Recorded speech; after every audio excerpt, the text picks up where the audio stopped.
वक्रतुंड महाकाय सूर्यकोटि समप्रभ निर्विघ्नं कुरु देव सर्वकार्येषु सर्वदा। ओम साईश्वराय विद्महे सत्यदेवाय धीमहि तन्नः सर्वः प्रचोदयात्। ओम जयन्ते मंगलकाले भद्रकाली कपालिनी दुर्गा क्षमा शिवदात्री स्वाहा स्वादा नमोस्तुते। ओम शांति शांति शांति। Sairam Lin, Sairam from Malaysia. Sairam Sharma, Sairam from New Zealand. Sairam to all our listeners, and we thank Bhagwan for permitting us to share these stories of his glory. Story is glory, and glory is story when it comes to Bhagavan Sri Sathya Sai Baba. The stories of his play never fail to delight and enchant, to teach and to inform. Today I'm going to speak about an event that Dr. Pavan related to me. Dr. Pavan was one of Swami's doctors, and in 1983 the family, which consisted of Dr. Pavan, his wife and 2 daughters, finally were called for interview with Swami, private interview. They had been longing for this.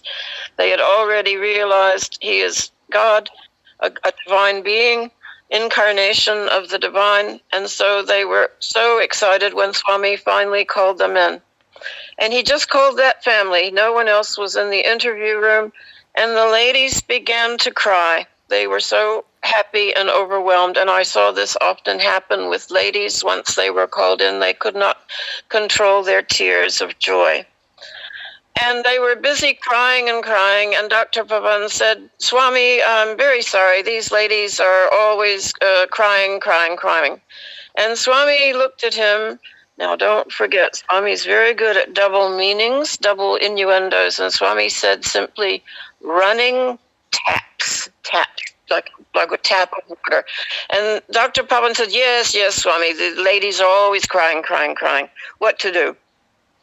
And then Swami materialized a ring for Dr. Pavan. It was a silver ring, and he fitted it on his finger. It was a little bit tight, but Sarah was so happy to have the ring that he did not even ask Swami to make it bigger. He was just, in fact, in the whole interview, they were simply so happy.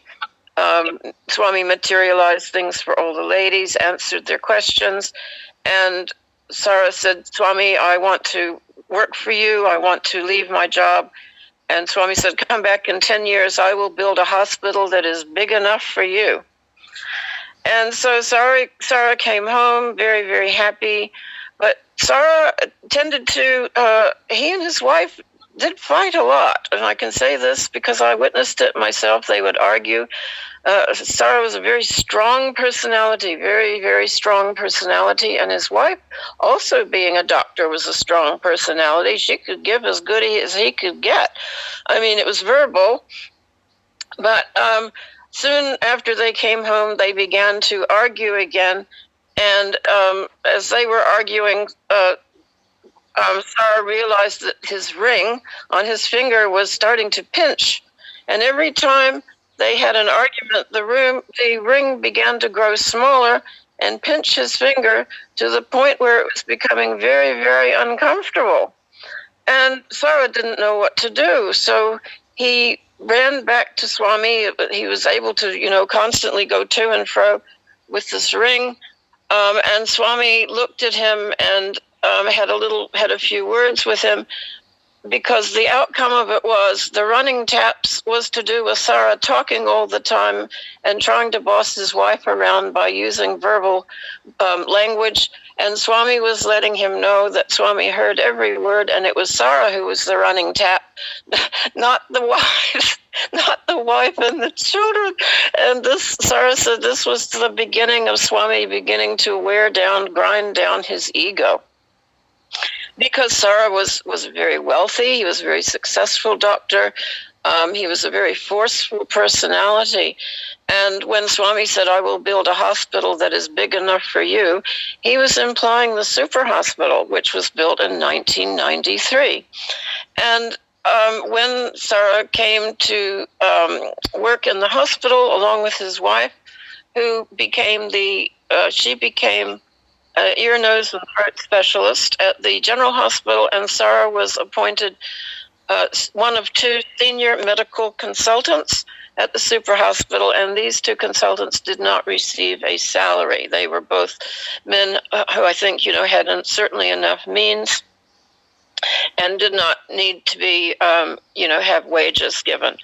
And Sarah was very, very excited. He told me all these stories, and now that he is no more, he definitely had me record all these stories. I have them all on file, and I'm very happy to share them with all of you because he was truly one of Swami's most loved devotees. No one was more devoted to Swami than Sarah, and there are quite a few videos on YouTube of Dr. Sarah, that's S-A-R-A, Pavan, P-A-V-A-N, if you want to see him speaking about many of his extraordinary experiences at the super hospital and many more.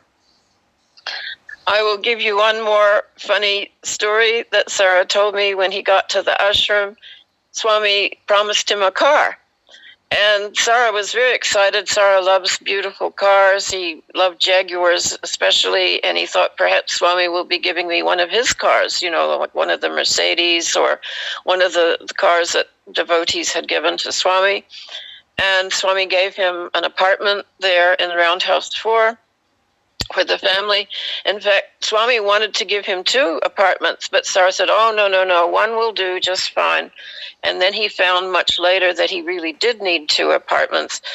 So many people were coming to visit him, family, and so on. But he never got that second apartment. Swami usually only offers something once. Now, he was waiting for the car to arrive. He had images of getting a beautiful key. He had a seat on the veranda. Swami said, I will send the key. I will send a boy with the car key. So Sarah is imagining one of those beautiful car keys, has the emblem Mercedes-Benz or Jaguar or BMW. He's waiting and waiting. Finally, there's a knock on the door, and there's a boy in Darshan whites, and he is holding out a key. And Sarah is looking at it as just a very ordinary-looking key, and it looks even a little bit dusty. And it has a little plastic something hanging off of it, and a little piece of string. It doesn't look like some very expensive car key. But anyway, he's very excited. He rushes downstairs. This is the car Swami has promised him. It is an old truck. It is like an old fruit truck, and in the back are some empty cylinders of oxygen. And this is how Swami tricked Dr. Pavan, giving him an old truck. And Sarah tried driving it to the super hospital just once. He said, I give up. I cannot be seen arriving at the hospital in this old dump truck. And he went out and bought himself a car. And he was one of the few residents of the ashram who was allowed to have his car inside. He covered it up very carefully every night with a white cover. And I was lucky enough to ride in this car a few times with him going up to the hospital. And I will tell some of these stories in another talk. Thank you for listening. I hope you have enjoyed these stories of Swami's trickster aspect. And I look forward to sharing more glory stories with you tomorrow. Om Shri Sai Ram. Om Shri Sai Ram. तस्मात् कारुण्य भावेन रक्ष साईश्वरा हरि ओम तत्सत् श्री साईश्वरार्पणमस्तु ओम शांति शांति शांति।